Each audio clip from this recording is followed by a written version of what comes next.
नमस्कार। प्लांटेक्स में आपका स्वागत है और हमेशा की तरह आपसे निवेदन है प्लांटेक्स को सब्सक्राइब करें, बेल आइकन जरूर दबाएं, हमारे वीडियोस को लाइक करें एंड फ्रेंड्स एंड फैमिली के साथ शेयर करना बिल्कुल नहीं भूलें। दोस्तों, बहुत ही एक इम्पॉर्टेंट न्यूज़ कल ही निकल कर आई है, बहुत ही इम्पॉर्टेंट है और भारत की रक्षा क्षेत्र को में मजबूती लाने के लिए, उसको आत्मनिर्भर बनाने में एक ये बहुत बड़ा कदम है। और इनफैक्ट मैं तो कहूँगा कि भारतीय रक्षा क्षेत्र में जो है अब तक के लिए गए किसी भी डिसीजन से जो है उसमें सबसे बड़ा डिसीजन ये है। जी हाँ, ये सबसे बड़ा डिसीजन है और ये आने वाले समय में जो है भारत की रक्षा तैयारियों में हमारे वायुसेना को स्ट्रेंथन करने में एक इतनी बड़ी भूमिका निभा सकता है जिसकी कल्पना अभी हम लोग नहीं कर सकते। जी हाँ दोस्तों, ये वही समाचार है जिसका सालों से लोग इंतजार कर रहे थे कि भारत कब अपना एरो स्पेस इंजन मतलब फाइटर एयरक्राफ्ट के लिए इंजन कब बनाएगा। क्योंकि अभी तक जो हम डिपेंडेंट थे, हम हवाई जहाज़ तो कुछ बना रहे थे, तेजस ने बनाया, तेजस MK-1A बना रहे हैं, अभी तेजस MK-2 की तैयारी हो रही है, प्रोटोटाइप बन रहा है। लेकिन इन सबों में जो है इंजन जो था वो भारतीय तो नहीं था। तेजस और तेजस MK-1A में जो है FG का F404 इंजन लगा हुआ है और तेजस MK-2 में G का ही F414 इंजन लगा हुआ है। और मैं ये क्यों बार बार बोल रहा हूँ इन बातों की, अमेरिका पर भरोसा करना मतलब कि आपको किसी भी वक्त धोखा मिल सकता है। और आपने देख लिया कैसे अभी कुछ महीनों में टैरिफ को लेकर के जो है भारत पर किस किस तरह के दबाव और प्रतिबंध और सैंक्शंस वगैरह जो लगाए जा रहे हैं। तो आप क्या समझते हैं कि ये इंजन्स जो भारत इस्तेमाल करेगा अपने एयरक्राफ्ट में, उस इंजन के साथ क्या अमेरिका बदमाशियां नहीं करेगा? यदि ऐसा आप समझ रहे हैं तो बहुत बड़ी भूल कर रहे हैं। अमेरिका का चरित्र शुरू से ही ऐसा रहा है कि जिसने भी अमेरिका का साथ निभाया, जिसने भी अमेरिका से नज़दीकियां बढ़ाई, अमेरिका ने उसकी बीच में खंजर भोंका। जी हाँ, पहले भी भारत ये फेस कर चुका है और अभी फेस करना शुरू कर दिया। अभी पिछले 25 सालों में रिलेशनशिप जो है थोड़े अच्छे हो रहे थे, ऐसा लग रहा था कि शायद अमेरिका को अपनी पुरानी जो है बातें जो हैं वो भूल रहा है और भारत को एक नए स्ट्रेटजिक पार्टनर के रूप में देख रहा है। लेकिन नहीं, ये हमारी भूल थी कि हमने अमेरिका को अच्छा समझने की भूल की कि अमेरिका बदल गया है और अब अमेरिका पहले जैसा नहीं है। दोस्तों, F404 इंजन जो तेजस MK-1A और तेजस MK-1A में लगा हुआ है, तेजस MK-1A के पहले 83 ऑर्डर्स जो हैं दिए जा चुके हैं HAL को और अभी 97 के और ऑर्डर जो CCS ने अप्रूव कर दिया है वो भी HAL को मिल जाएगा। लेकिन आपको मैं बता दूं कि पैसे देने के बावजूद भी, एडवांस पेमेंट करने के बावजूद भी जी ने जो है F404 इंजन को अमेरिकी सरकार के दबाव में पिछले 2 साल से डिले कर रखा है। और कारण क्या बता रहा है? सप्लाई चेन का इशू है। यदि सप्लाई चेन का इशू है तो वही 404 जो इंजन जो है कोरिया को कैसे मिल रहा है, वही 404 इंजन जो स्वीडन को कैसे मिल रहा है, वही 404 इंजन जो टर्की को कैसे मिल रहा है? क्या भारत के लिए सप्लाई चेन इशू है और इन देशों के लिए सप्लाई चेन इशू नहीं है? दोस्तों, ये कुछ नहीं, मक्कारी है। मैं बता रहा हूं सप्लाई चेन इशू जो है ये एक व्हाइट कॉलर टाइप सूट और टाई में बैठे हुए लोगों का है। बदमाशी करने का ये एक नया वर्ड उन्होंने बना लिया है। सप्लाई चेन इतना वेग वर्ड है कि किस चीज की दिक्कत है आपको नहीं बताएंगे, नहीं पता, सप्लाई चेन बस है, सप्लाई चेन इशू है, हम मतलब उसके कारण आपको नहीं दे पा रहे हैं। भाई नहीं देना था तो आपने पैसे क्यों लिए? यदि आप में थोड़ी भी गैरत होती तो आप पैसे भारत को वापस करते, साहब हम नहीं दे सकते, हमारे यहाँ दिक्कत है, हमारी फैक्ट्री बंद हो गई, ऐसे प्रोडक्शन बंद हो गया, हम नहीं दे पाएंगे, आप ले जाएं अपने पैसे अपने। नहीं, पैसे देने की भी कोई जिक्र नहीं हो रही है और इंजन देने का भी कोई जिक्र नहीं हो रहा है। अभी तक उन्होंने एक इंजन मार्च में दिया था, एक इंजन जो है उसके 3 महीने बाद और फिर जुलाई में दिया है, और कह रहे हैं कि इस साल हम 10-11 इंजन तक आपको दे देंगे, अगले साल से देख उसको 20 इंजन का हम प्लान कर रहे हैं। लेकिन दोस्तों ये पूरी तरह से मैं बताऊं ये ठगी है, ये देंगे नहीं इंजन बता रहे। जिस तरह की समस्याएं अभी बन गई है भारत के साथ में, भारत के प्रोग्रेस को रोकने के लिए अमेरिका किसी हद तक जा सकता है। जी हाँ, मैं सही बोल रहा हूँ, भारत के प्रोग्रेस को रोकने के लिए अमेरिका कुछ भी कर सकता है। उसी तरह से आप देख रहे हैं G414 इंजन का जो है डील जो है फाइनल साइन करने, एग्रीमेंट साइन होने में जो है पिछले 1.5 साल से बातें चल रही हैं, 2 साल से बातें चल रही हैं। सब कुछ फाइनल हो गया है, पैसे के लिए जो है $1 बिलियन में तय हुआ था। अब सडनली जो है उनका कि नहीं, हम इसके लिए $1.5 बिलियन लेंगे और 80% ट्रांसफर टेक्नोलॉजी करें। ठीक है, टेक्नोलॉजी ट्रांसफर में मतलब वैसा मैं भी मानता हूं कि जिन्होंने डेवलप किया है वो अपनी उस टेक्नोलॉजी के बिल्कुल कोर टेक्नोलॉजी जो है बिल्कुल वो शायद कैसे कोई दे देगा, अनलेस कि बहुत ह्यूज उसको इसके लिए कोई रिन्यूमरेशन नहीं मिल रहा हो। ये फैक्ट होता हर जगह, मैं उस पर नहीं जा रहा हूँ। लेकिन वो 80% टीओटी के साथ जो है वो इंजन जो भारत में बनने की बात हो रही थी उसको फाइनल करना चाहिए था।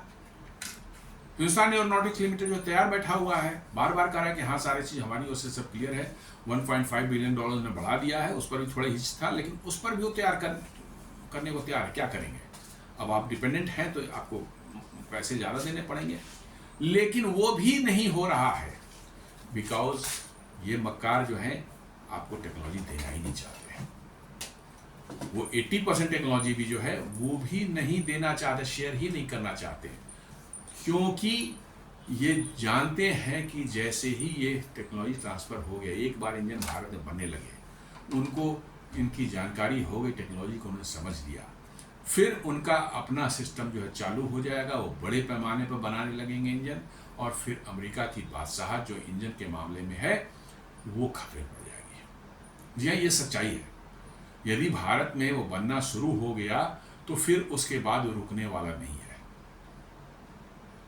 क्योंकि आपको सिर्फ इनिशियल कुछ, आप किसी भी प्रोडक्ट को बनाते हैं या कोई चीज़ डेवलप करना चाहते हैं, उसकी इनिशियल समझने में ही आपको फंडामेंटल बेसिक्स आप समझ जाते हैं उसका, उसके बाद आगे तो फिर बढ़ना कोई बहुत मुश्किल काम नहीं होता, आप खटाखट मतलब कि आगे बढ़ सकते हैं। और इसी का अमेरिका को डर है कि एक बार हमने दे दिया, चलिए 80% ही दिया, 20% उन्होंने रख लिया अपने पास, बट उस 80% में यदि मास्टरी आपने हासिल कर ली कि टेक्नोलॉजी क्या है, क्यों है, नो हाउ नो वाई, ये सब समझ गए आप, समझ लीजिए कि आपका तो करीब करीब बेड़ा पार हो जाएगा। और अमेरिका कभी नहीं चाहता कि आपकी डिपेंडेंसी अमेरिका पर से हटे। आपकी डिपेंडेंसी जब तक बनी रहे, आप उनके पैर पर गिरे रहें, लेटे रहें, बहुत अच्छा उनको लगता है और वही वो करना चाह रहे हैं। तो अभी जो न्यूज़ आई है, कल ही राजनाथ सिंह ने जो एक अनाउंस किया है, न्यूज़ आई कि GE out, Rolls Royce out, Safran in, मतलब जी भी बाहर हो चुका है। ऑफ कोर्स ये G414 इंजन की बात नहीं हो रही, ये एडवांस मीडियम कॉम्बैट एयरक्राफ्ट की बात हो रही है, जिसके लिए एक नया इंजन बिल्कुल फ्रेश फ्रॉम स्क्रैच बनाने की बात हो रही है, जिसमें रोल्स रॉयस भी इंटरेस्टेड था और जी भी इंटरेस्टेड था और साफ्रान भी इंटरेस्टेड था फ्रांस का जो है। तो वही कह रहा है GE out, Rolls Royce out, France मतलब Safran in, AMCA engine partner selected in France, India trusted, joint production of multiple technologies. तो आप समझ लीजिए कि ये इतनी बड़ी चीज, राजनाथ सिंह ने कल कहा अपने ट्वीट में, उन्होंने बताया कि हमने साफ्रान को सिलेक्ट कर लिया है एडवांस मीडियम कॉम्बैक्ट एयरक्राफ्ट के लिए 120 किलो न्यूटन का इंजन बनाने के लिए। पहले 110 की बात हो रही थी, लेकिन अब फाइनल हुआ कि नहीं, 120 किलो न्यूटन का जो है इंजन जो है वो बनाया जाएगा। हमारा जो 5वीं पीढ़ी का स्टील्थ एयरक्राफ्ट जो डिज़ाइन फेज में है, 1-2 साल में उसके प्रोटोटाइप आउट होंगे। इनिशियली वो G414 पर ही उसको उड़ाया जाएगा, सब कुछ किया जाएगा, बट लेटर ऑन जो है उसको जो है उसका Mark II वर्जन जो होगा वो इस नए इंजन पर जाएगा, और ये इंजन होगा 120 किलो न्यूटन का, और इसका थ्रस्ट टू वेट रेशियो बहुत शानदार होगा, 10 होगा, 10। थ्रस्ट टू वेट रेशियो हम लोग जो बोलते हैं वो नॉर्मली इंजन का जितना वेट है और कितना थ्रस्ट वो पैदा कर रहा है, तो थ्रस्ट टू वेट, तो वो जितना ज़्यादा होगा समझिए कि उतना ही ज़्यादा आपको इंजन को पावर मिलेगी, सॉरी आपके हवाई जहाज को पावर मिलेगी।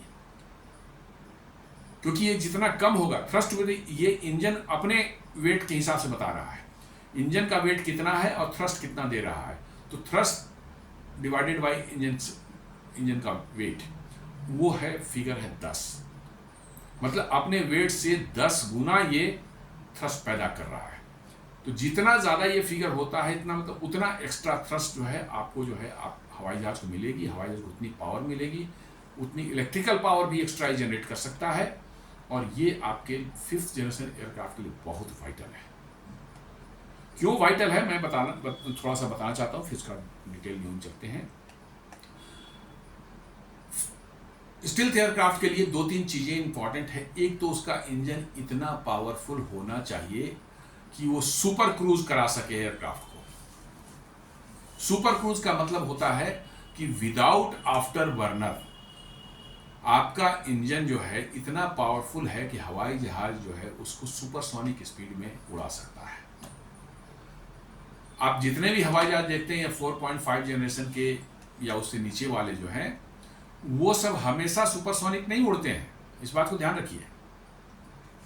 वो सुपरसोनिक थोड़ी देर के लिए होते हैं, जब उनको इमरजेंसी आती है, कोई सी जरूरत पड़ती है, जैसे टेक ऑफ करते समय आप देखते होंगे फाइटर एयरक्राफ्ट के पीछे से टेल एकदम फ्लेम निकलती है, उड़ जाने के बाद जो है वो फ्लेम बंद हो जाती है, वो आफ्टर बर्नर का इफेक्ट है। आफ्टर बर्नर बोलते हैं इंजन का थ्रस्ट जो गर्म हवा जो निकल रही है, निकलने के थोड़ा सा पहले उसमें और फ्यूल सीधे डाल दिया जाता है, बिल्कुल आग और भभकती है और थ्रस्ट पैदा करता है, और वो इमरजेंसी के दौरान जो है आपको एक्स्ट्रा पावर देता है। लेकिन ये ज़्यादा देर तक 1-2 मिनट से ज़्यादा आप नहीं कर सकते इसको, क्योंकि फिर आपका इंजन डैमेज हो जाएगा। ये सिर्फ थोड़े समय के लिए आप इसका इस्तेमाल करते हैं, और ये 4.5 जनरेशन के जो एयरक्राफ्ट होते हैं उनके इंजन, उनमें जो इंजन लगे होते हैं नॉर्मली वो जो है सुपरसोनिक स्पीड से कम पर चलते हैं।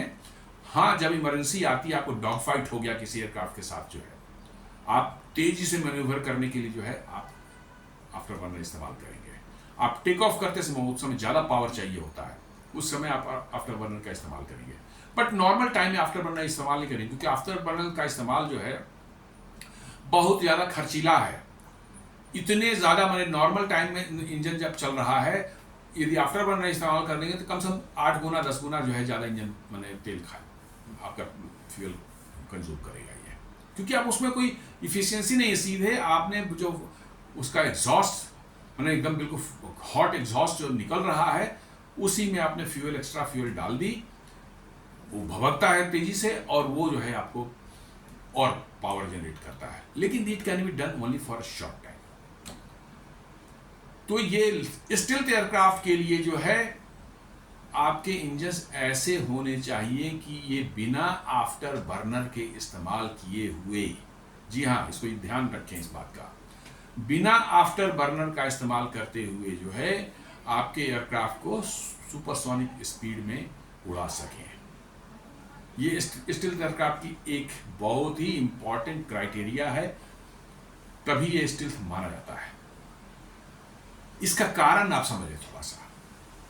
यदि स्टील्थ एयरक्राफ्ट को क्या है, अपनी आइडेंटिटी छुपानी है, अपना जो है रडार सिग्नेचर, अपना थर्मल सिग्नेचर जो है कम रखना है ऑलवेज, तो यदि आप आफ्टर बर्नर इस्तेमाल करते हैं तो उसमें और फ्यूल जलाते हैं और लंबी सी फ्लेम उससे निकलती है एग्जॉस्ट से बाहर, तो ये आपके एयरक्राफ्ट का थर्मल सिग्नेचर जो है, इंफ्रारेड सिग्नेचर जो है, उसको बहुत ज़्यादा बढ़ा देता है, इन्हांस कर देता है। और कोई भी इंफ्रारेड IR सीकिंग मिसाइल या हीट सीकिंग मिसाइल जिसको बोलते हैं, वो आपको जो है डिटेक्ट करके जो है आपको मार सकता है। तो आपके स्टिल्थ कैरेक्टरिस्टिक पर बहुत बड़ा असर डालता है ये आफ्टर बर्नर।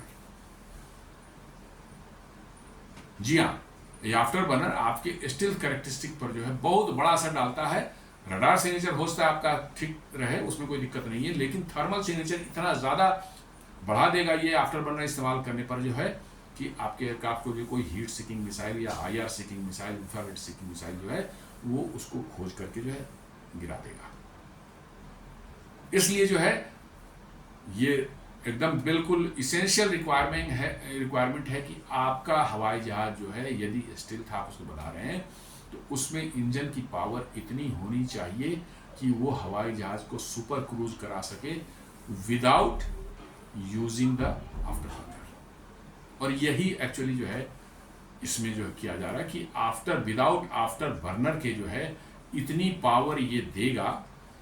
120 किलोमीटर जो बता रहा हूँ ये मैक्सिमम पावर है with after burner, but without after burner हम लोग आगे देखें कितना पावर है इसका। तो ये इंजन जो बनाया जा रहा है ये आपको इतना पावर देगा कि आपका एडवांस मीडियम एयरक्राफ्ट जो है, 2 इंजन लगेंगे तो दोनों मिलकर इतना पावर देंगे उसको कि विदाउट आफ्टर बर्नर ये सुपर क्रूज कर सकता है, यानी सुपरसोनिक स्पीड में उड़ सकता है। तो इसका मतलब ये बहुत ही एडवांस कैरेक्टरिस्टिक, बहुत ही एडवांस इंजन होने वाला है।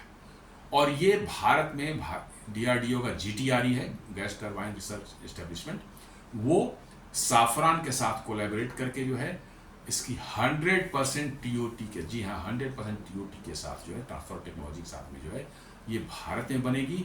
और इसमें जो है भारत को पूरी तरह से इंटेलेक्चुअल प्रॉपर्टी राइट्स मिलेंगी और आप इस इंजन को बनाने के बाद इसको दूसरों को बेच भी सकते हैं। फ्रांस भी इसका इस्तेमाल करेगा, नो प्रॉब्लम, चूंकि को डेवलपर है तो वो करेगा ही।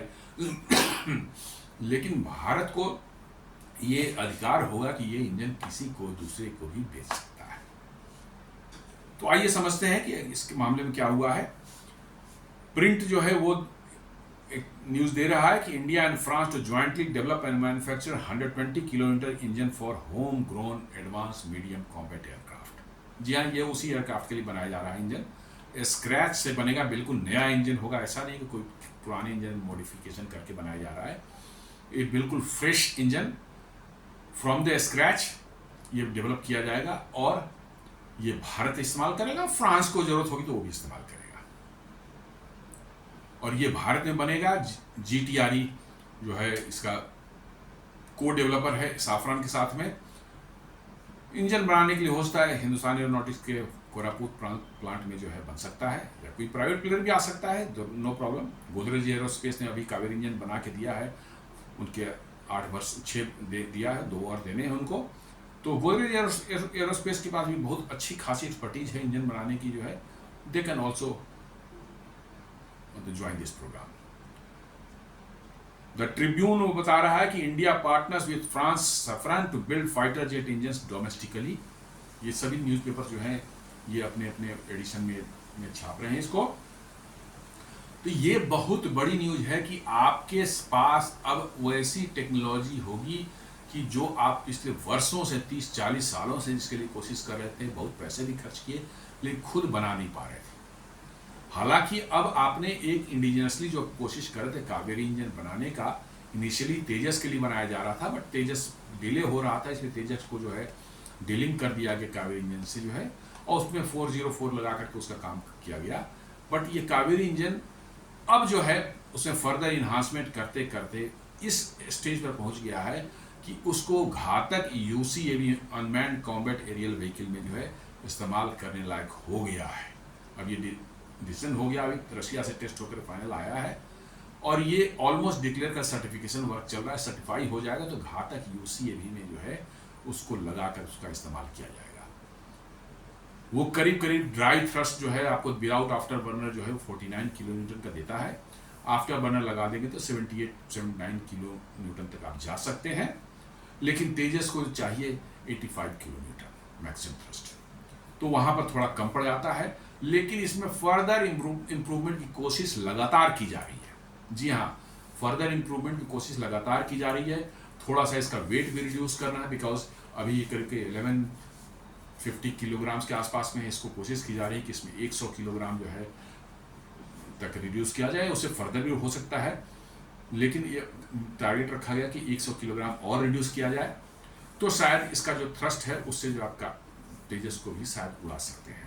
लेकिन अभी एक प्रोग्राम बनाया गया है कि कावेरी इंजन को जो है स्टेबलाइज हो गया है, सर्टिफाई हो जाएगा, तो फिर इसका एक आफ्टर बर्नर के साथ जो है एक तैयार करके जो है उससे जो है एक तेजस एयरक्राफ्ट को उड़ाने का प्लान इनका है।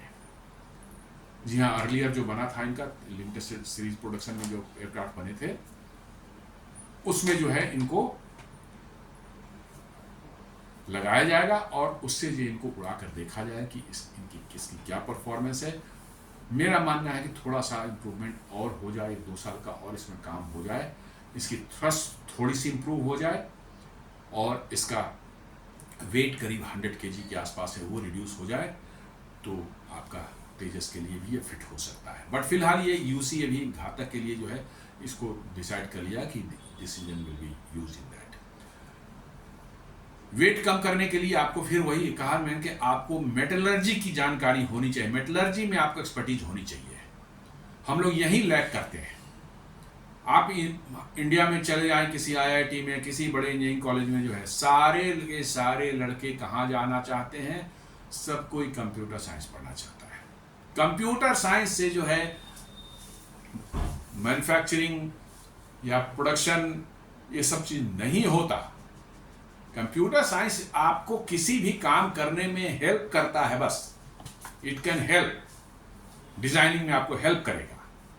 आप चाहेंगे वो आपका प्रोडक्शन कर देगा, नहीं। मटेरियल साइंस जो है वो सबसे इंपॉर्टेंट मेरे हिसाब से जो है टेक्नोलॉजी का चाहे इंजीनियरिंग का जो सबसे इंपॉर्टेंट मतलब कि जो है क्षेत्र है, और उसमें हम लैक करते हैं।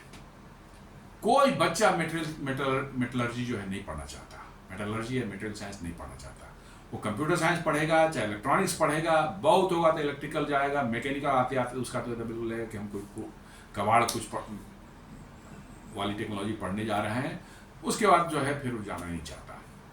मटेरियल साइंस एक ऐसा है कि उसमें जिस देश ने मास्टरी हासिल कर ली, उस देश ने समझ लिए कि दुनिया पर राज करा। आज चाइना को आप देख लें, रेयर अर्थ मिनरल को एक्सट्रैक्ट करना, उसको माइनिंग करना, उसको एक्सट्रैक्ट करना, फिर उसको रिफाइन करके जो है यूजेबल फॉर्म में बनाना रेयर अर्थ एलिमेंट्स का, तो उसने मास्टरी हासिल कर ली है। 90% ऑफ द रेयर अर्थ दुनिया के जो है वो चाइना में रिफाइन होते हैं। माइनिंग हो सकता है कहीं और भी होते होंगे, नो प्रॉब्लम, चाइना में भी माइनिंग होती है, बाहर में भी माइनिंग, अपने देश में भी रेयर अर्थ है, हम माइनिंग कर सकते हैं, लेकिन रिफाइनिंग का हमारे यहाँ व्यवस्था नहीं है। इसको बनाने में अभी 4-5 साल आपको लग सकता है, लेकिन चाइना ने देखिए उसको मास्टरी हासिल कर ली, और आज उसी रेयर अर्थ के बल पर उसने अमेरिका जैसी सुपर पावर को झुका दिया। अमेरिका ने टैरिफ लगाया, उसने रेयर अर्थ बंद कर दिया, रेयर अर्थ मैग्नेट देना बंद कर दिया। अमेरिका की सारी कार इंडस्ट्री जो है ईवी या नॉन ईवी वाले सभी कार इंडस्ट्री जो है उसमें मैग्नेट्स का बहुत जबरदस्त बड़े स्तर पर इस्तेमाल होता है। सबों के प्रोडक्शन रुक गए, और अमेरिका को अंत में जाके चाइना के सामने हाथ जोड़ने पड़े कि भाई इसको खोलो। चाइना ने कहा कि भाई टैरिफ लगाएं तो नहीं मिलेगा, तो उस टैरिफ को उन्होंने 90 डेज के लिए अभी पोस्टपोन कर दिया है, पॉज कर दिया है। देख लीजिए, सिर्फ एक मटेरियल साइंस पर उसकी मास्टरी थी, उसने रेयर अर्थ को रिफाइनिंग का जो है उसने जो है एक्सट्रैक्शन और रिफाइनिंग पर उसने मास्टरी हासिल कर ली, और अमेरिका जैसे पावरफुल देश को उसने घुटने पर ला दिया। भारत में हम लोग लैग करते हैं। हमारे बच्चे जो है उनको एयर कंडीशन में कमरे में बैठ करके लैपटॉप पर सिर्फ काम करना है, उसके अलावा उनको लगता है दुनिया में कुछ है ही नहीं। इनवेरिएबली आप यंग एज किसी से जो अभी पढ़ाई के उसमें है, एज में है, जो पढ़ रहा है, इंजीनियरिंग कॉलेज में पढ़ रहा है या इंजीनियरिंग में जाने की जिसकी इच्छा है, अभी उसको जो इंजीनियरिंग में एडमिशन लेने की इच्छा है, आप उनसे पूछ लें कि भाई क्या पढ़ना चाहते हो, वो कंप्यूटर साइंस या इलेक्ट्रॉनिक्स की बात करें। फर्स्ट चॉइस कंप्यूटर साइंस है, कंप्यूटर साइंस उसको नहीं मिला तो इलेक्ट्रॉनिक्स में जाएगा, नहीं मिला तो थोड़ा और मैंने खराब मन से जो है वो जाएगा इलेक्ट्रिकल या में, चाहे मैकेनिकल में, उसके अलावा कुछ पढ़ना ही नहीं चाहता कोई। जी हाँ, ये सच्चाई है। जबकि कंप्यूटर साइंस आपको एक एफिशिएंसी दे सकता है किस चीज में, आपको उस प्रोसेस को बदल नहीं सकता। ये मेटलर्जी में कैसे स्टील बनता है, उस प्रोसेस को कंप्यूटर साइंस कुछ नहीं कर सकता। कैसे रेयर अर्थ एलिमेंट्स की रिफाइनिंग होती है, कंप्यूटर साइंस का धेले बराबर का उसमें इस्तेमाल नहीं है। माइनिंग के जो टेक्निक्स हैं उसमें क्या उसका इस्तेमाल है, कुछ नहीं। हाँ, आपकी मशीन जो है उनको कंट्रोल करने, माइनिंग के लिए मशीन उनको कंट्रोल करने के लिए कंप्यूटर साइंस का इस्तेमाल कर सकते हैं। आपका जो मशीन काम कर रहा है उसको जो है इफिशिएंटली काम करने के लिए मशीन, लेकिन वो अल्टीमेट जो वर्क है वो कौन करेगा? तो आपको मटेरियल साइंस और मेटलर्जी में यदि आपकी महारत हासिल नहीं है तो आप कुछ नहीं आगे बढ़े। और ये मैं ये क्यों बार बार बोल रहा हूँ, इसलिए कि ये एरोस्पेस इंजन में जो है इलेक्ट्रॉनिक्स और इसका जो है कंप्यूटर साइंस का जो है उतना काम नहीं है जितना काम जो है मेटलर्जी का है। जी हाँ, ये प्योर मेटलर्जी का ही काम है। इतनी कॉम्प्लेक्स टेक्नोलॉजी होती है ये कि आपको ऐसे ऐसे मटेरियल चाहिए जो कि बिल्कुल हाई प्रेशर टेम्परेचर और हाई प्रेशर पर 1200-1300 डिग्री टेम्परेचर होगा, 10,000-12,000 डिग्री आरपीएम पर मूव कर रहा है स्पूल उसका और टरबाइन के ब्लेड्स, और उसमें भी जो है इसको एकदम आराम से 4 घंटे 5 घंटे 8 घंटे इसको चलाएं तो इसमें कोई प्रॉब्लम नहीं आए। समझ सकते हैं कि मटेरियल किस लेवल का है। डुअल स्पूल के मतलब इसमें इस्तेमाल किया जाता है। एक हॉलो शाफ्ट है, उसके अंदर एक और शाफ्ट है। हॉलो शाफ्ट एक अनदर डायरेक्शन घूम रहा है और अंदर वाला शाफ्ट जो है उल्टा डायरेक्शन घूम रहा है, और उसी पर टरबाइन और कंप्रेसर ब्लेड रहते हैं, और अंदर वाले पर जो है लास्ट वाला लो प्रेशर टरबाइन और आपका फैन का जो माउंटेड रहते हैं, और वो सब अपोजिट डायरेक्शन में 12,000 आरपीएम पर काम कर। सोच सकते हैं उनकी बेयरिंग कैसी होगी, उतना हाई टेम्परेचर उतना हाई प्रेशर में काम कर रहा है, और 1200 डिग्री 1300 डिग्री सेंटीग्रेड टेम्परेचर पर काम कर रहा है, और दैट टू फॉर आवर्स, 4-4 5-5 घंटे। उस मटेरियल की क्वालिटी आप समझ लें। आपको मेटलर्जी में यदि मास्टरी हासिल है तो ही आप ये बना सकते हैं, और इसीलिए भारत में अब तक नहीं बन पाया था 40 साल 50 सालों से जो है, बिकॉज कि हमने मेटलर्जी को मानते हैं कि बिल्कुल गंदा सा ही ये एरिया है, क्योंकि वो देखने में वैसा ही लगता ही है। मिनरल्स का एक्सट्रैक्शन करना, उसका रिफाइनिंग करना वैसा ही लगेगा, गंदगी है। तो उनको तो हमारे बच्चों को तो एयर कंडीशन कमरे में बैठ करके उनको जो है अपना ये करना है, क्या कहते हैं, लैपटॉप पर काम करना है। दैट्स वाई हम लोग इसमें लैग करते हैं। तो इसमें चेंज लाने की जरूरत है। ये कंप्यूटर साइंस और एआई आपको हेल्प कर सकता है, बट आपके प्रोसेसेस जो हैं उनको बदल नहीं सकता। उनको आपको करने ही पड़ेंगे, आपको उसके लिए नॉलेज रखनी पड़ेगी, और तभी ये हो सकता है। और इसीलिए जो है उसके जो एरोस्पेस इंजन के जो टरबाइन के ब्लेड्स और मतलब कि जो है कंप्रेसर के ब्लेड्स होते हैं, सोचिए उस हाई टेम्परेचर पर काम करते हैं, वो उनको फेल नहीं होना है। वो सिरामिक्स मैट्रिक्स कंपोजिट्स के बने होते हैं, उनको उनके अंदर छोटे छोटे होल किया जाते हैं कूल एयर पास करने के, ताकि उनको टेम्परेचर उनके अंदर नहीं बढ़ सके, उतना उनको फेल नहीं हो। ये सारी चीज़ों का ध्यान रखना पड़ता है, और आपको इसलिए पाउडर मेटलर्जी की भी जानकारी होनी चाहिए। उसके ऊपर थर्मल कोटिंग जो है होती है उसकी, वो मटेरियल की जानकारी होनी चाहिए। बट हमारे बच्चे तो मटेरियल साइंस पढ़ना ही नहीं चाहते हैं। Everybody wants to work on the laptop, बस कंप्यूटर साइंस कोडिंग करेंगे साहब, ये करेंगे, बस एआई का काम बनाएंगे, यही सब है। इसीलिए हम इसमें पीछे रहते हैं। साथ साथ जो है कल ही जो है फ्रांस के राष्ट्रपति मैक्रोन ने भी भारत से भारतीय प्राइम मिनिस्टर से डिस्कस किया, और यूक्रेन वार के बारे में, रसिया यूक्रेन वार का डिस्कस किया उन्होंने। साथ साथ जो है 2026 में जो ब्रिक्स की प्रेसिडेंसी जो भारत के पास आ रही है, उसके लिए भी उन्होंने कहा कि हम भारत से सहयोग करेंगे। और एक और मजेदार ट्वीट जो है किया है कल साफरान ने खुद, ये कुछ अलग इंडिकेशन दे रहा है। साफरान कहता है कि इट इज इंटरेस्टिंग दैट पहली बार हम लोग किसी एयर फ्रेम के अराउंड इंजन डेवलप करेंगे। नॉर्मली जो है इंजन के अराउंड जो एयर फ्रेम डेवलप होता है, इंजन आप सिलेक्ट कर लेते हैं या बना लेते हैं, या सिलेक्ट करते हैं कि इसी इंजन को इस्तेमाल करेंगे, और तब आप एयर फ्रेम बनाते हैं उसके अराउंड। लेकिन साफरान ने बड़ा उल्टा से कहा कि साहब हम पहली बार जो है एक हवाई जहाज का ऑलरेडी फ्रेम तैयार है, हम उसके लिए वैसा इंजन बनाएंगे जो उसमें फिट हो जाए। शायद मेरा कहना है कि F414 जो G414 इंजन को जो डिले कर रहा है एग्रीमेंट करने के लिए, और वो हवाई जहाज करीब करीब बन करके तैयार होने की पोजीशन में आ चुका है, डिजाइन हो गया, प्रोटोटाइप बन रहा है, शायद कहीं साफरान उस तरफ तो हिंट नहीं दे रहा है, और भारत ने शायद उससे कहा हो कि भैया F414 तो हमको देगा नहीं, जिस तरह की बदमाशी अमेरिका कर रहा है, तो आप हमारे लिए ऐसा इस स्पेसिफिकेशन का इतने थ्रस्ट का कोई इंजन आप दे सकते हैं।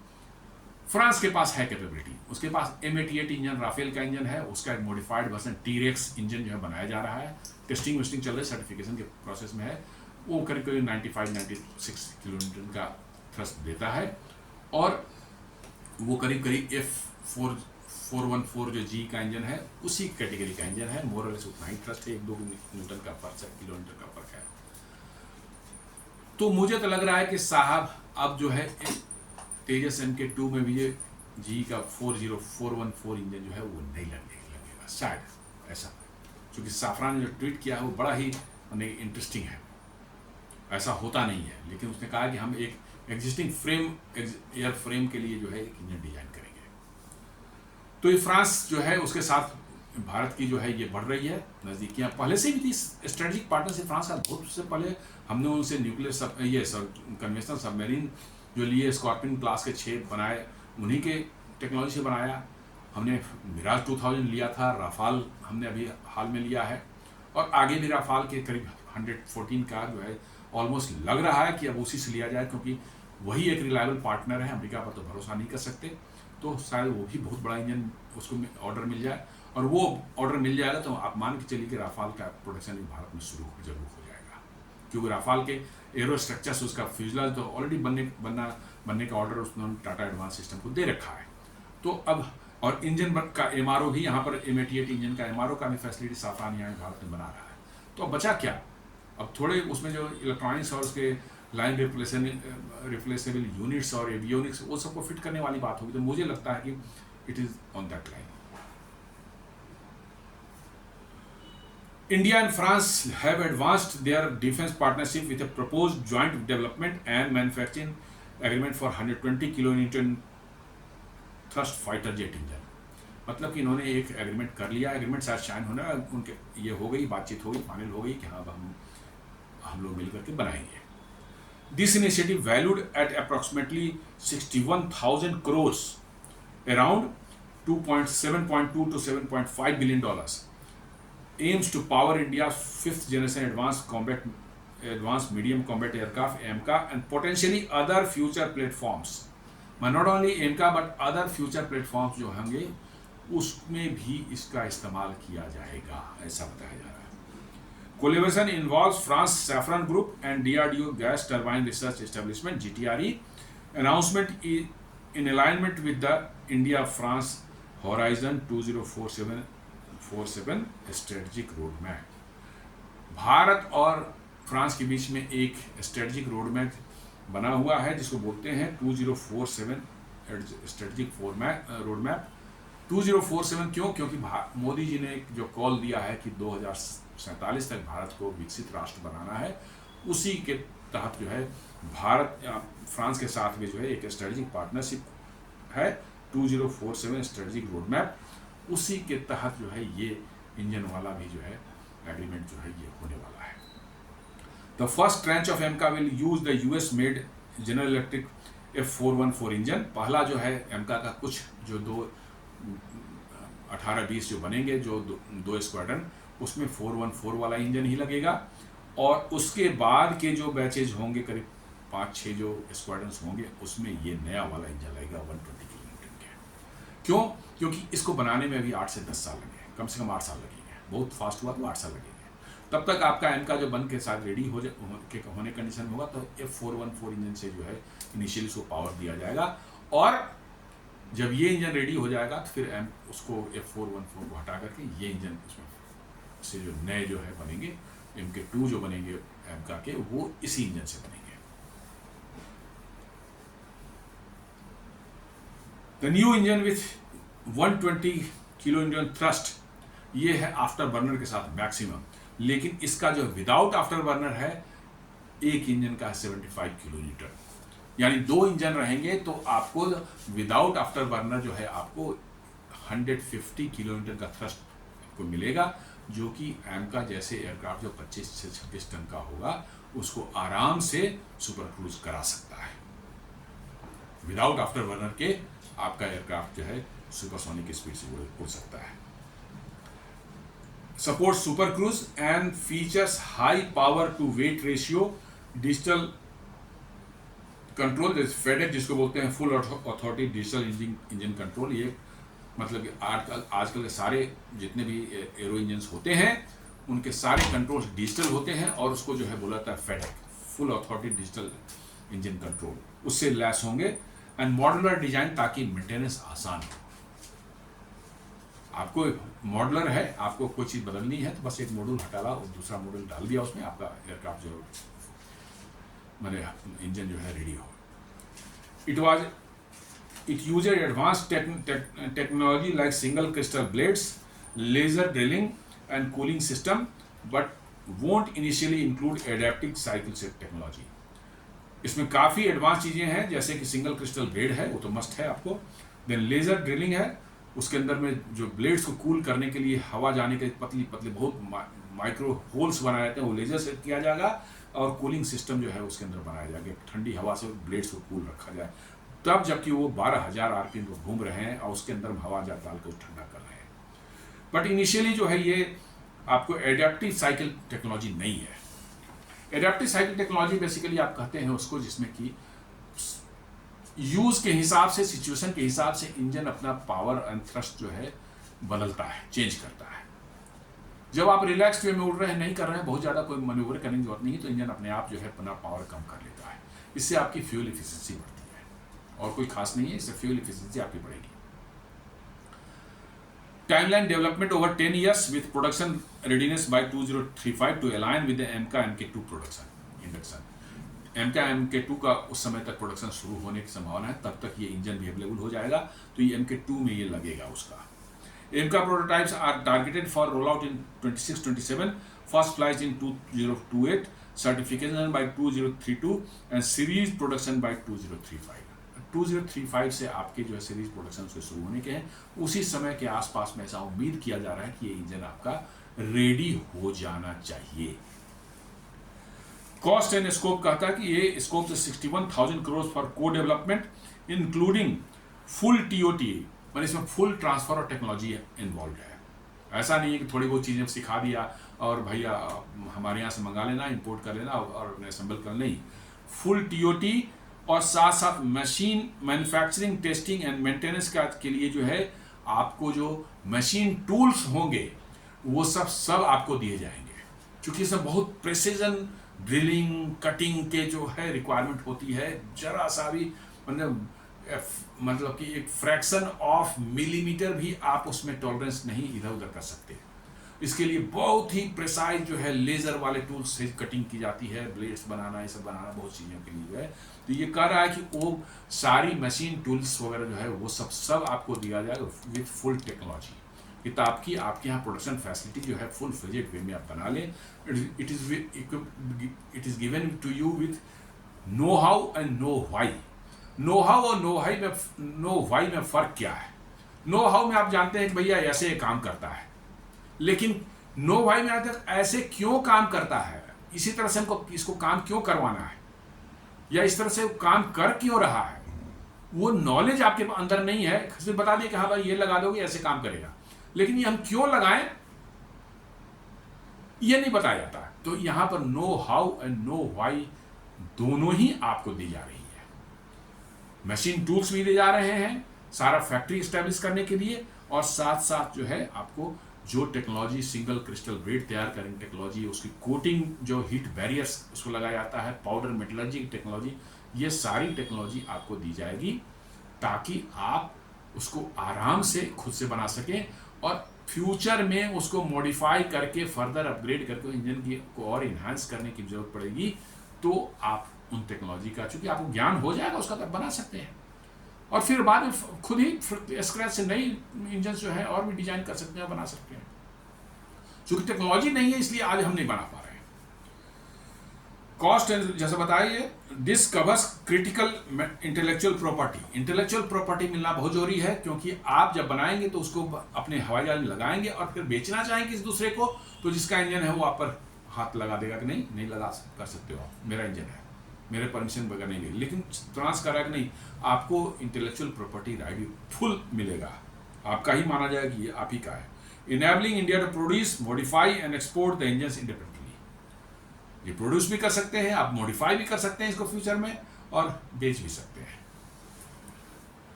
नो एक्सपोर्ट रेस्ट्रिक्शन, कोई एक्सपोर्ट रेस्ट्रिक्शंस पर नहीं रहेगी, बिकॉज आप IPR आपको दे दिया जा रहा है। Rafale will be tested for the engine. इसको टेस्ट जो किया जाएगा उसको राफेल एयरक्राफ्ट में 2 इंजन है, उसमें से एक इंजन हटाकर उस जगह इसको लगा करके Rafale will be used as a test bed. जी, हर एयर इंजन को बनाने के बाद ग्राउंड पर टेस्टिंग के बाद जो है उनकी जब तक फ्लाइट टेस्टिंग नहीं होती, हवा में नहीं होती है, डिफरेंट हाइट पर डिफरेंट स्पीड पर नहीं करते, तब तक आप उसकी रिलायबिलिटी इंश्योर नहीं कर सकते। क्योंकि डिफरेंट कंडीशंस में जैसे ऊपर जाते हैं तो ऑक्सीजन कम हो जाती है, ठंड बढ़ जाती है वहाँ पर, तो वैसे उस कंडीशन में आपका इंजन कैसा बिहेव करेगा, कैसा फंक्शन करेगा, you never know.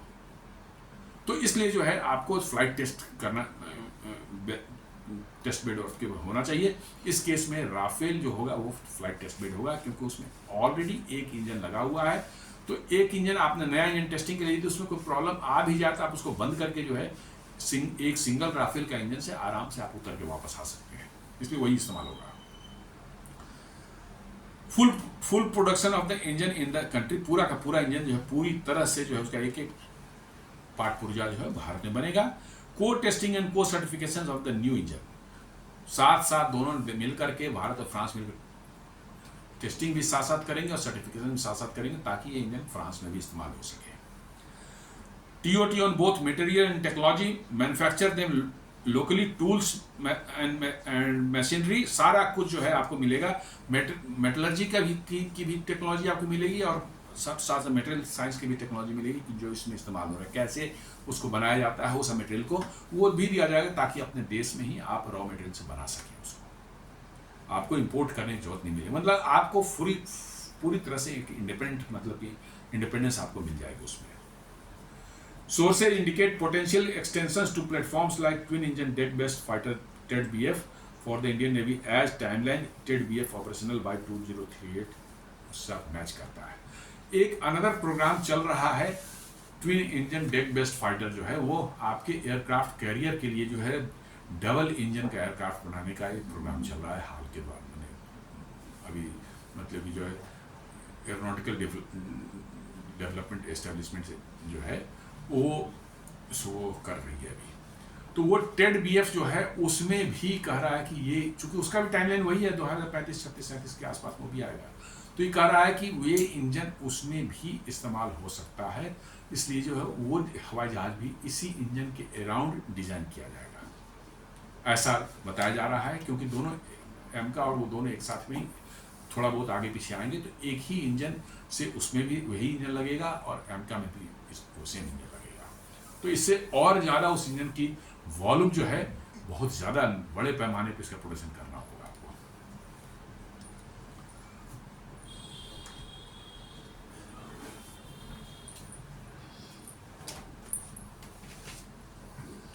India France के पार्टनरशिप को आप देखें तो बड़ा लंबा है, बहुत पहले से चल रहा है, बड़ा रिलायबल पार्टनर है आपके। मैंने कभी भी भारत के फॉरेन पॉलिसी से में फ्रांस ने कभी भी वो नहीं किया है, इंटरफेयर नहीं किया। आपको मालूम होना चाहिए कि 1971 में जब इंडिया पाक वार बांग्लादेश वाला चल रहा था और अमेरिका ने जो अपना 7th फ्लीट जो है पाकिस्तान के सपोर्ट में भारत की तरफ भेज दिया था, उसका एक न्यूक्लियर पावर्ड एयरक्राफ्ट कैरियर जो है बे ऑफ बंगाल में आ चुका था। बिल्कुल उस समय भी यूरोप के सारे देश जो है अमेरिका के साथ मिलकर के भारत के अगेंस्ट में बातें कर रहे थे, लेकिन फ्रांस ने उस समय अकेला देश था यूरोप का और नाटो का जिसने कहा कि नहीं, भारत और पाकिस्तान के मामले में हमें इंटरफेयर नहीं करना चाहिए। उस समय एकमात्र अकेला देश था जिसने कहा कि भारत और पाकिस्तान के मामले में हमें इंटरफेयर नहीं करना चाहिए।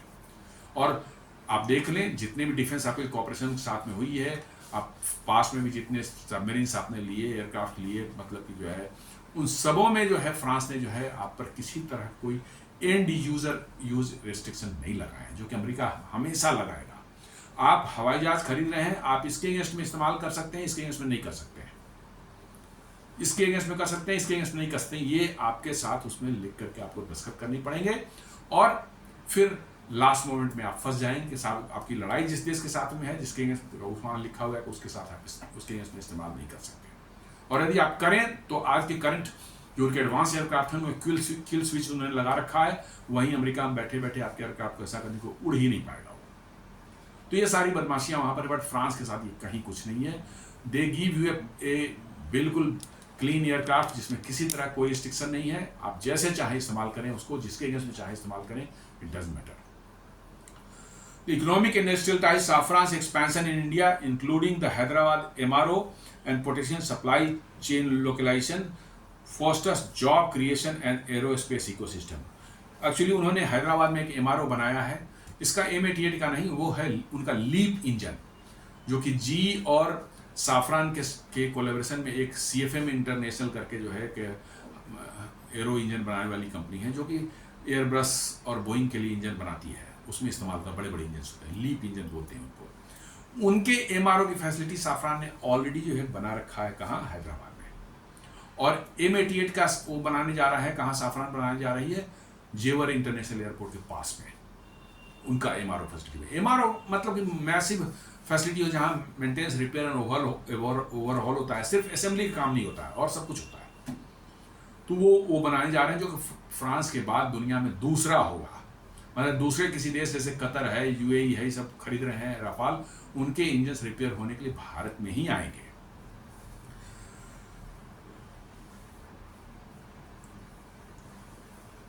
वही कर रहे हैं, including the Hyderabad MRO and potential supply chain localization, fosters job creation and an aerospace ecosystem. तो ये सारा चीज जो है भारत में बनाएंगे, तो इससे बहुत बड़ा एक एरोस्पेस इकोसिस्टम बनने वाला है। जियोपॉलिटिकल शिफ्ट को देखा जाए तो एमिड US डिलेज इन G404, मैंने पहले बता दिया कैसे उन्होंने जानबूझकर डिले किया है, दूसरे देशों को वही इंजन दे रहे हैं और हमें करें कि सप्लाई चेन का इशू है, वो सिर्फ बहानेबाजी और कुछ नहीं है। Amid US delays in G404 deliveries and concerns over sanctions, France offers a reliable non-US influence alternative. जी, एकदम reliable and non-US influence entity. यदि रोल्स रॉयस UK के साथ आप जाते हैं इस इंजन डील के लिए, अमेरिका का पिट्ठू है इंग्लैंड, UK जो है अमेरिका का बिल्कुल पिट्ठू है, जैसे ही वो बोलेगा कि भैया इसे रोक दो, इसको नहीं इंजन देना, दिक्कत करो इसको, बीच प्रोजेक्ट में ही वो छोड़ के भाग जाएगा, चाहे फंसा देगा आपका मामला। एकमात्र देश फ्रांस है यूरोपियन कंट्री में जो है, जो कि अमेरिका से उसके फॉरेन पॉलिसी बिल्कुल इन्फ्लुएंस नहीं है, बिल्कुल अलग है, और इसलिए अमेरिका को फ्रांस से मिर्ची लगती है। This strengthens Indo French ties. Indo French defence ties बहुत पुराने हैं और काफी स्टेबल हैं। Broader cooperation extends to helicopter IMRH and DBMRH and potential nuclear submarine drones, with France providing air independence propulsion for Scorpion subs। और इनसे हो रहा है हेलीकॉप्टर, ऑलरेडी हम लोग उनके इंजन बना रहे हैं और लगा रहे हैं अपने ALH ध्रुव, और हमारा जो एडवांस कॉम्बैट LCH जो है लाइट कॉम्बैट हेलीकॉप्टर जो है उसमें लगा रहे हैं, जो कि बना हुआ शक्ति इंजन जो है ये फ्रांस के साफरान का ही मतलब कि जो है इंजन है, जो कि भारत में बन रहा है यहाँ पर। और नया जो इंडियन मल्टी रोल हेलीकॉप्टर बड़ा वाला जो बनने वाला है, उसके लिए जो अरावली इंजन है उस पर भी काम चल रहा है फ्रांस के कोलैबोरेशन से, वो भी भारत में बनने का ऑलरेडी काम चल रहा है। और साथ साथ जो है हम उनके साथ न्यूक्लियर पावर्ड सबमरीन के लिए भी कोलैबोरेशन कर रहे हैं। जो भारत में न्यूक्लियर अटैक सबमरीन बनने वाले हैं उनके लिए भी पंप जेट प्रोपल्शन जो है वो फ्रांस देने को तैयार हुआ है, और शायद रिएक्टर में भी कहीं ना कहीं उनके साथ कुछ कोऑपरेशन है। वैसे रिएक्टर तो भाभा एटॉमिक रिसर्च सेंटर बना रहा है 190 मेगावाट का, लेकिन जैसी इंडिकेशन है कि उसके बनाने में भी कुछ न कुछ फ्रांस का कोलैबोरेशन है। और साथ साथ जो है स्कॉर्पियन सबमरीन जो अभी 6 इंडक्ट हुए हैं, उनमें कैसे एयर इंडिपेंडेंस प्रोपल्शन सिस्टम जो DRDO ने डेवलप किया है उसको कैसे फिट किया जाए, ये भी फ्रांस उसमें कोलैबोरेट कर रहा है। तो फ्रांस के साथ डिफेंस टाइज बहुत तगड़ी है, बहुत बड़ी है। हमें लगता है कि रशिया के बाद सबसे ज़्यादा जो है कोलैबोरेशन डिफेंस में है, दो फ्रांस के साथ में है। और बहुत ही रिलायबल और एकदम बिल्कुल विदाउट एनी यूएस इन्फ्लुएंस के वो काम करता है। इसलिए फ्रांस के साथ जाना जो है वेरी वाइज डिसीजन, और इसको डिसीजन को थोड़ा लेने में डिले इन्होंने जरूर किया है। ये डिसीजन 1-1.5 साल पहले लिया जा सकता था, लेना चाहिए था, लेकिन शायद उस समय फ्रांस भी पूरी तरह से तैयार नहीं था इतना फुल टीओटी के लिए, तो इसलिए डिले किया गया। ओके फाइन, देर आया, लेकिन अब उम्मीद करते हैं कि दुरुस्त रहेगा ये।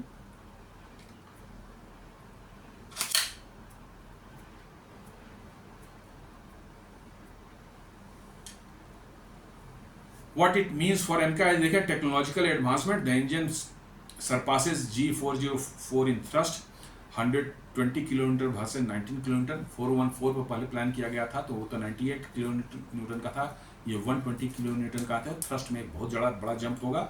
Enabling better performance for stealth fighters के लिए जो है और बेहतर परफॉर्मेंस देगा। It supports variable cycle tech in future iterations, adaptable for 6th generation jets. Variable cycle engine जो है मैंने बताया कि समय के हिसाब से कैसे अपने परफॉर्मेंस को चेंज करते हैं, वो नॉर्मली 6th जनरेशन में आएगा, तो इसमें भी आगे इन्हांसमेंट करके वेरिएबल साइकिल इसको बनाया जा सकता है। Variable cycle engine unlike condition jet engine with fixed air flow and performance, a bypass ratio for much air goes through the engine core versus around it to optimize different speeds, altitude और missions. Basically इसमें जो है air flow वगैरह जो है उसको कैसे हम रेगुलेट करते हैं वेरिएबल साइकिल इंजन में, जो है नॉर्मली जो है जो एयर सक करता है इंजन, उसका बहुत बड़ा पोर्शन इंजन के अंदर जाता है और कुछ पोर्शन बाहर से जाता है, इंजन के बाहर जाता है, उसको बाईपास बोलते हैं, और वो वही थ्रस्ट पैदा करता है। तो कह रहा है कि जब आपका उस नॉर्मली इंजन में फिक्स रहता है कितना पोर्शन जाएगा इंजन के कोर से और कितना पोर्शन जाएगा बाईपास से, लेकिन ये वेरिएबल साइकिल इंजन में वो रेशियो को बदल सकते हैं आप। इन फ्लाइट इंजन बदल सकता है, जिस समय आपको कम पावर की रिक्वायरमेंट है, बहुत ज़्यादा पावर नहीं चाहिए, जो बाईपास रेशियो बढ़ जाएगा, मतलब ज़्यादा बाईपास में जाएगा, कोर में कम जाएगा, ताकि आपका फ्यूल कम जले, आपका फ्यूल एफिशिएंसी बढ़ जाएगी। लेकिन जब हाई परफॉर्मेंस आपको चाहिए होगा तो बाईपास को आप कम कर देंगे, कोर से इंजन ज़्यादा भेजेंगे आप, ताकि आपका इंजन हाई परफॉर्मेंस ज़्यादा थ्रस्ट दे सके। तो ये आपको जो है वेरिएबल साइकिल इंजन बहुत एडवांस इंजन हैं, अभी अवेलेबल नहीं है, बट नए इंजन जितने आने वाले हैं सब उस तरह का वो इसमें बता रहा है कि अभी नहीं रहेगा, but later on it can be included, जहाँ पर एयर फ्लो जो है उसका बाईपास रेशियो आप चेंज कर सकते हैं। ये एक बहुत कॉम्प्लेक्स टेक्नोलॉजी है, लेकिन आने वाले समय में ये इसमें अवेलेबल हो सकता है। ये आप यदि मेन इंजन जो अभी अवेलेबल हैं दुनिया में, जैसे बड़े बड़े एयरक्राफ्ट जो हैं, वो जो हाई परफॉर्मेंस, जैसे आपका F-22 रैप्टर जो अमेरिका का है, उसमें 2 इंजन लगे हुए हैं, और उनके दोनों इंजन की टोटल ताकत जो होती है 312 मतलब कि जो किलोन्यूटन की है। और F-35 में उसमें सिंगल इंजन है, उसके इंजन की टोटल ताकत जो है एक इंजन के 191 किलोन्यूटन की है। और एमका में जो हमारा होगा तो 2 इंजन 120 के होंगे, तो उसमें हमारी दोनों फुल उसको जो मिलेगी ताकत जो है वो 240 किलोन्यूटन की है। तो ठीक है, वो दोनों इससे बड़े एयरक्राफ्ट हैं, ज़्यादा हेवी हैं, मतलब कि जो है जैसे राफ्टर हैं वो 312 का है, तो उस बहुत बड़ा भारी, ज़्यादा भारी है, वो एमका से ज़्यादा भारी है, तो उसको ज़्यादा पावर भी चाहिए। लेकिन हमारा भी मतलब कि जो है 240 किलोमीटर से जो है ये आपको 1.3 से 1.3 मैक तक जो है आपको आपके एयरक्राफ्ट को सुपर क्रूज करा सकता है। F-22 जो है 1.8 मैक तक सुपर क्रूज कराता है, और F-35 लाइटनिंग के बारे में बता रहा है कि नहीं, वो भी है सुपर क्रूज, लेकिन पता नहीं, ये डेटा बता रहा है कि नो, ये सुपर क्रूज नहीं है। बट आई डाउट, क्योंकि इंजन का आप देखेंगे 191 किलोमीटर का एक इंजन, इट इज़ ए बहुत इनॉर्मस इंजन है, बहुत बड़ा इंजन है। तो दोस्तों ये एक छोटा सा प्रेजेंटेशन था, एक डिस्कशन था। आज जो कल जो न्यूज़ आई थी कि भाई भारत ने साफरान के साथ जो है अपना टाई अप कर लिया है इंजन का, और ये इंजन अब भारत में फुल टेक्नोलॉजी ट्रांसफर और फुल IPR राइट्स के साथ बनेंगे। ये बहुत बड़ी न्यूज़ है भारतीय डिफेंस सेक्टर के लिए, इसलिए इसको कवर करना जरूरी था। उम्मीद करता हूँ ये वीडियो आपको पसंद आया होगा। आप इसे लाइक करें, फ्रेंड्स एंड फैमिली के साथ शेयर करें, हमारे चैनल को सब्सक्राइब करें, अब बेल आइकन दबाना बिल्कुल नहीं भूलें। धन्यवाद।